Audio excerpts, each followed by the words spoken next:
कृष्ण क्या है? कौन है ये कृष्ण? क्या है कृष्ण? कृष्ण का अर्थ क्या है? क्या कृष्ण किसी चरित्र का नाम है या कृष्ण ही सब कुछ है? क्या कृष्ण वो है जिसके बारे में हम सभी ने सुना है? क्या कृष्ण यशोदा के लाल हैं या राधा के प्रिय? क्या कृष्ण वह है जो द्रौपदी के सखा थे या रुक्मिणी के पति? क्या कृष्ण वह है जो अर्जुन के बंधु थे और जिन्होंने महाभारत के युद्ध में एक अहम भूमिका निभाई थी और जिन्होंने अर्जुन को गीता का उपदेश दिया था, जिसका आज भी बहुत महत्व है? क्या कृष्ण एक मनुष्य का नाम है या एक अवतार का? क्या है कृष्ण और कौन है कृष्ण? कहीं कृष्ण इन सब से परे तो नहीं? कहीं कृष्ण वो तो नहीं जिसे ना किसी ने सुना और ना किसी ने देखा? कहीं कृष्ण वो तो नहीं जो आप जानते ही नहीं? यह एक गहन विषय है कि कृष्ण कौन है। कृष्ण कृष्ण कृष्ण जपते तो सभी हैं, लेकिन क्या इसके अर्थ तक पहुंच पाते हैं?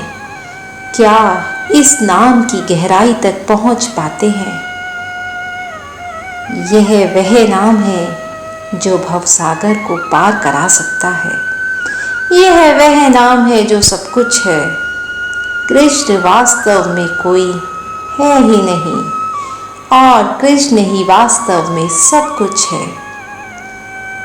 कितना विचित्र लगता है यह कि कृष्ण है भी और नहीं भी, किंतु वास्तव में यही सत्य है जिसे जानने के लिए मनुष्य को बहुत गहराई में जाना होगा।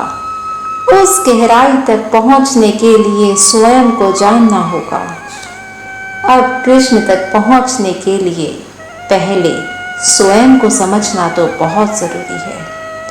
जब तक आप स्वयं को ही नहीं जान पाएंगे तो कृष्ण तक कैसे पहुंच पाएंगे?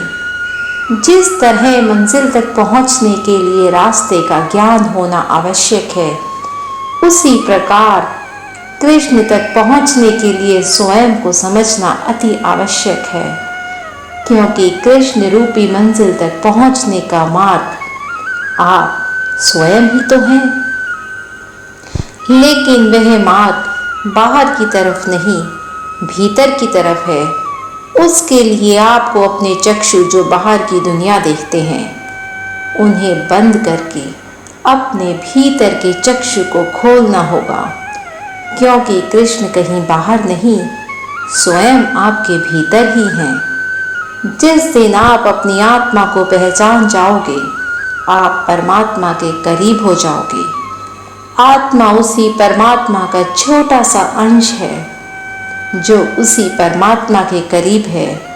बस हमारा ही ध्यान उस आत्मा से भटक गया है जो हमने अपने शरीर पर केंद्रित कर लिया है। जिस दिन हम अपना ध्यान अपने शरीर से हटाकर अपनी आत्मा पर लगा लेंगे, हम परमात्मा को पा लेंगे। कृष्ण स्वयं हमारे भीतर ही तो है। वह तो कण कण में विद्यमान है, बस हम ही उसे पहचान नहीं पा रहे। कृष्ण का वास्तविक अर्थ क्या है? कृष यानी जन्म की पुनरावृत्ति और नियम रोकने वाला, अर्थात कृष्ण वो है जो जन्म की पुनरावृत्ति को रोक देता है, जो इस भौतिक संसार में आने वाले हमारे आवागमन को रोक देता है और हमें स्वयं में विलीन कर लेता है। अब उस कृष्ण तक पहुंचने के लिए हमें कृष्ण को स्वयं को समर्पित करना होगा, और यदि हम स्वयं को कृष्ण को समर्पित कर देंगे तो हम कृष्ण को पालेंगे। अर्थात हमारी आवागमन, जो इस भौतिक संसार में हमारा आवागमन हो रहा है, वह रुक जाएगा। जन्मों की पुनरावृत्ति रुक जाएगी और हमारी आत्मा उस परमात्मा में विलीन हो जाएगी।